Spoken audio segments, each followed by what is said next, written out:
दोस्तों नमस्कार। आज़ाद का अड्डा में मैं आपका दोस्त गुरमीत सिंह आज़ाद एक बार फिर 2 दिन बाद हाज़िर हुआ हूँ, ये देखते हुए कि मैंने जो लास्ट वीडियो बनाया था दिलजीत दोसांझ के ऊपर, क्योंकि वो काफ़ी मुद्दा गर्म था और हालांकि उस वीडियो को ज़्यादा लोगों ने देखा नहीं, लेकिन 2 दिनों बाद ये मुद्दा इतना ज़्यादा गर्मा गया है कि इसमें कई बॉलीवुड के सेलिब्रिटीज़ और कई कलाकार और कई पॉलिटिशियन तक इस मुद्दे पर अपनी अपनी राय रखने लग गए हैं। हालांकि मैंने जितना कहना था मैंने कह दिया, लेकिन वो उस पूरे प्रकरण पे था कि दिलजीत दोसांझ के साथ कैसे FWICE ने एक लेटर लिख के उसकी फ़िल्म का विरोध किया। बल्कि दिलजीत दोसांझ ने ऑलरेडी ये तय कर लिया था कि वो इंडिया में ये फ़िल्म रिलीज़ नहीं करेंगे। लेकिन हुआ क्या?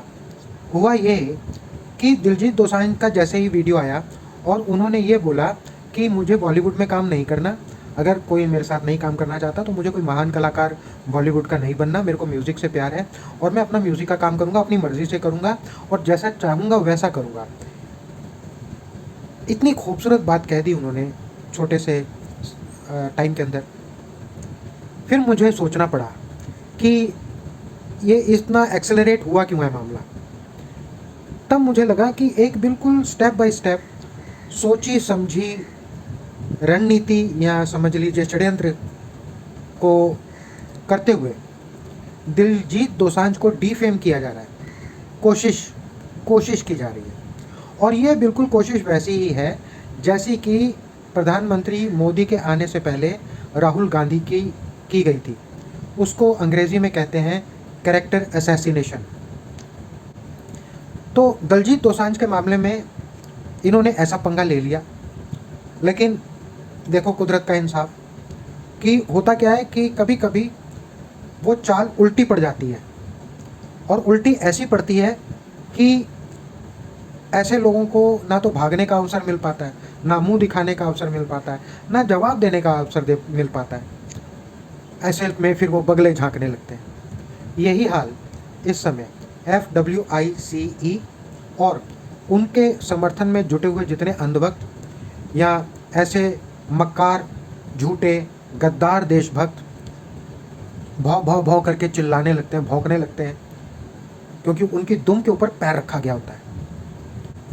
दिलजीत दोसांझ वो व्यक्ति है जो संघर्ष की ग्रेविटी से ऊपर निकल चुका है।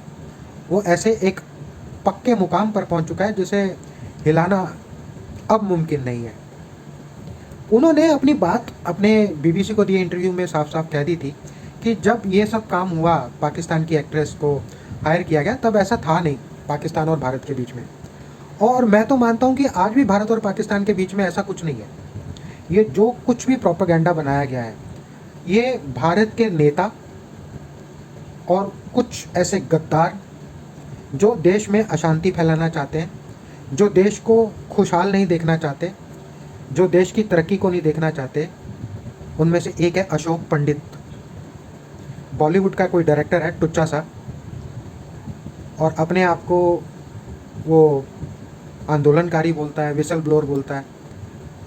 लेकिन ऐसे आंदोलन जीवियों के बारे में मोदी ने खुद संसद में बोला था। तो अशोक पंडित जैसा एक झूठा और मक्कार कलाकार सस्ती पब्लिसिटी गेन करने के लिए नसीरुद्दीन शाह जैसे एक वैसी ही शख्सियत जो संघर्ष के ग्रेविटी से निकल चुकी है, आसमान में एक ध्रुव तारा बन चुका है, बॉलीवुड की वो शख्सियत बन चुका है जो कि अपने आप में पूरा एक इंस्टीट्यूशन है, नसीरुद्दीन शाह जी को इस टुच्चे से अशोक पंडित नाम के एक टुच्चे से डायरेक्टर ने बहुत ही निम्न स्तर की बात की। लेकिन मैं अशोक पंडित को कहना चाहता हूँ, तू गुंडा है। तेरे को बोला नहीं, तू है ही गुंडा। तू वो गुंडा है जो इस वक्त गुंडों की सरकार में गुंडों की चाटने के कारण कुछ हासिल करना चाहता है। लेकिन एक बात बता दूं अशोक पंडित, तुझे मिलेगा कुछ नहीं, क्योंकि तूने बहुत गलत जगह पंगा ले लिया। बहुत गलत जगह और गलत समय पर तूने एक गलत एक्ट कर लिया। इसका तुझे पता नहीं कहाँ कहाँ जवाब देना पड़ जाएगा अभी आने वाले समय में।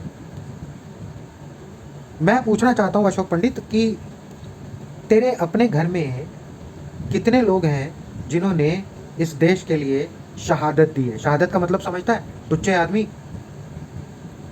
मुझे तो समझ नहीं आता, तेरे नाम के पीछे पंडित लगा है, काहे का पंडित है तू? पंडित होना एक मुकाम होता है, एक तरीके का ओहदा होता है पंडित होना, जानकार होना, नम्र होना, झुकना आना। काहे का पंडित है तू? पंडितों को बदनाम कर रहा है तू। तेरे जैसे मक्कार आदमी को बॉलीवुड में होना ही नहीं चाहिए, और तेरे जैसे और जो बॉलीवुड में उनको भी नहीं होना चाहिए। दिलजीत, तू बहुत बढ़िया काम कर रहा है भाई, इसी तरह करता रहे, तेरा कोई बाल बांका नहीं कर सकता। हालांकि मैं बहुत छोटा सा आदमी हूँ, लेकिन जो इस वक्त उद्गार मेरे अंदर आ रहे हैं, तुम्हारी इज्जत 7वें आसमान पर पहुँच रही है। गुरु साहब की तुम पर इतनी कृपा है, और मैं तो प्रार्थना करता हूँ, अरदास करता हूँ तुम पर ऐसी कृपा हमेशा बनी रहे, तुम इसी तरीके से मान और सम्मान प्राप्त करते रहो। पंजाब की जो शमशीर उठा के तुमने जो उस फैशन शो में वहाँ एंट्री की है, मैं कह रहा हूँ कि उस तरीके का प्रेजेंटेशन आज तक किसी ने नहीं किया। पंजाब का जो असली मान और सम्मान तुमने वहाँ दर्शाया है, तुम्हें 1000 तोपों की सलामी है। तो मैं ये कह रहा था कि ये जितने भी चाटुकार हैं, ये जितने गलत लोग हैं, इनको मैं देख रहा हूँ अलग अलग वीडियोस में, सोशल मीडियाज़ में कमेंट्स करके बहुत लोग उलाहने दे रहे हैं, ताने मार रहे हैं ऐसे लोगों को। लेकिन ये कोई नहीं कह रहा कि तुम जो इतनी देशभक्ति दिखा रहे हो, इस देश के लिए तुमने कुर्बानियाँ क्या की है, वो तो बताओ ज़रा, अपना प्रोफाइल लाओ सामने। अभी आज ही मुझे पता चला कि आमिर खान की जो नई फिल्म रिलीज़ हुई है, क्या है वो, सितारे आसमान के, अभी नीचे नाम लिख दूंगा, सितारे ज़मीन पर जी, उसके इंट्रोडक्टरी जो चलती है नंबरिंग, उसमें सेंसर बोर्ड ने बोला कि मोदी जी का एक कोट डालो उसमें। दरअसल वो कोट मोदी जी का था भी नहीं, वो तो किसी और का है, मोदी ने कॉपी करके अपने नाम से छपवाया है वहाँ पे। इतने घटिया लोग हैं ये सोच रहे हैं कि इस तरीके से अमर हो जाएंगे। इनको ये नहीं पता, जब यहाँ सिकंदर नहीं रहा तो तुम्हारी क्या बिसात है। सिकंदर को लोग आज कैसे याद करते हैं, एक शाहकार की तरह नहीं, एक बुज़दिल की तरह, कि आया था करने चढ़ाई, लो देख लो। तो मोदी और उनके चमचों और उनके भक्तों, पंजाब की तरफ मुंह मत कर लेना। पंजाब वो शहर है, वो ऐसी जगह है जहाँ पर अंग्रेज़ भी नहीं पहुँच पाए थे। पंजाब वो धरती है, मैं समझ सकता हूँ एक अंदर लालसा होती है कि ऐसी धरती पे भी जाके जीत का झंडा फहराया जाए। तो ये सोचना भी मत, इतिहास उठा के देख लेना एक बार, और उनका क्या हश्र हुआ है वो भी देख लेना, और फिर अपने भविष्य के बारे में भी सोच लेना। पीरों और गुरुओं की धरती है पंजाब।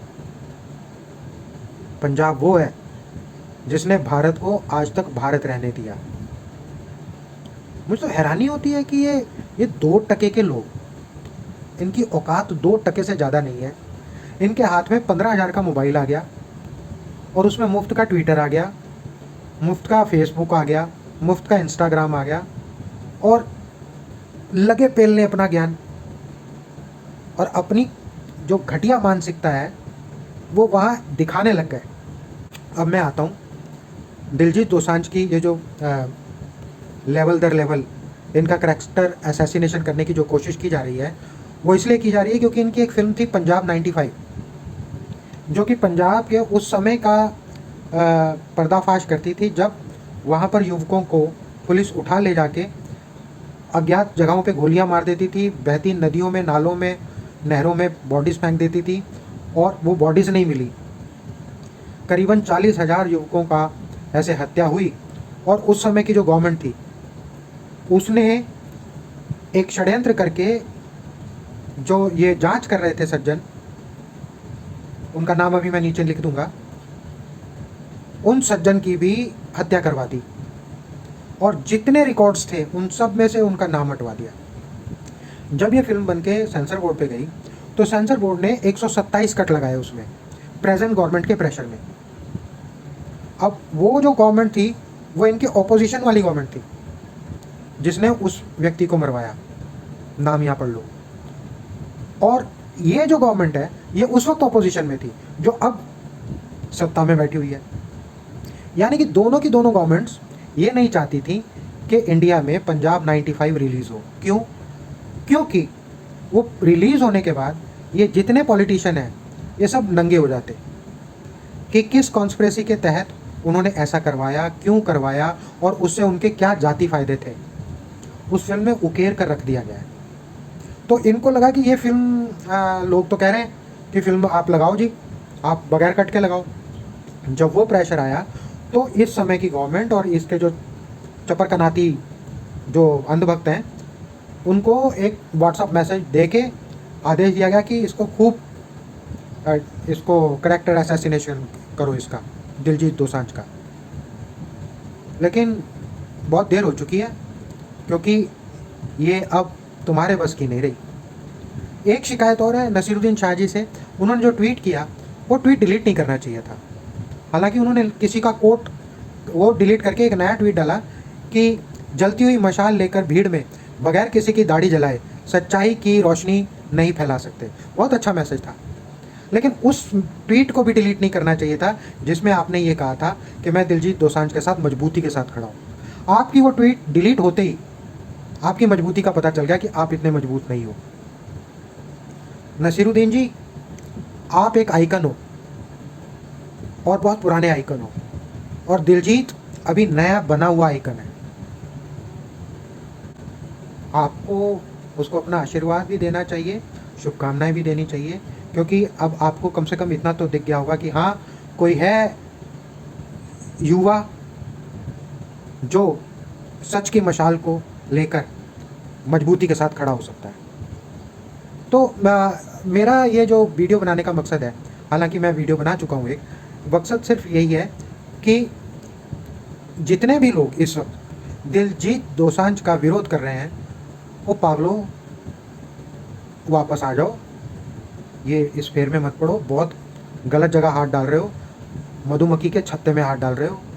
क्योंकि अगर ये बात और फैली तो धीरे धीरे धीरे करके तुम्हारा अपना बायकॉट होना शुरू हो जाएगा। और अशोक पंडित, तुझे तो मैं अब देख तेरी मैं क्या हालत करता हूँ। तेरी वो करतूतें वीडियोस में डालूंगा मैं जो यहाँ वहाँ तहाँ पड़ी हुई हैं और तूने उठने नहीं दी, सब लाऊंगा सामने।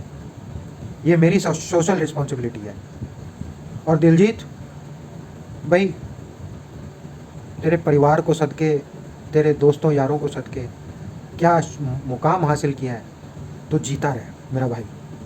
लोगों के मुंह में जुबान नहीं है इस वक्त कि तेरे को गलत कैसे साबित करें। मेरा ये वीडियो आपको अच्छा लगा इसे लाइक कीजिए, और अच्छा लगा शेयर कीजिए, और अगर बहुत बहुत बहुत अच्छा लगा तो सब्सक्राइब कीजिए, और छोटा सा बटन है नीचे अभी दबा दीजिए, सब्सक्राइब हो जाऊंगा, जिससे मेरे आने वाले जो वीडियोज़ हैं वो आपको मिलते रहेंगे। हर 2-3 दिन में एक वीडियो आता है। और हाँ, मेरा एक ट्विटर हैंडल है @आज़ाद का अड्डा। आप वहाँ पर आप अपनी व्यक्तिगत राय मुझको लिख कर भेज सकते हैं। यहाँ नीचे एक कमेंट सेक्शन में भी आप लिख सकते हैं। हालांकि कई दोस्त लिख रहे हैं, धीरे धीरे उनमें आदत आ रही है कि मेरे वीडियोस पे कमेंट करें। बहुत बहुत शुक्रिया, नमस्कार।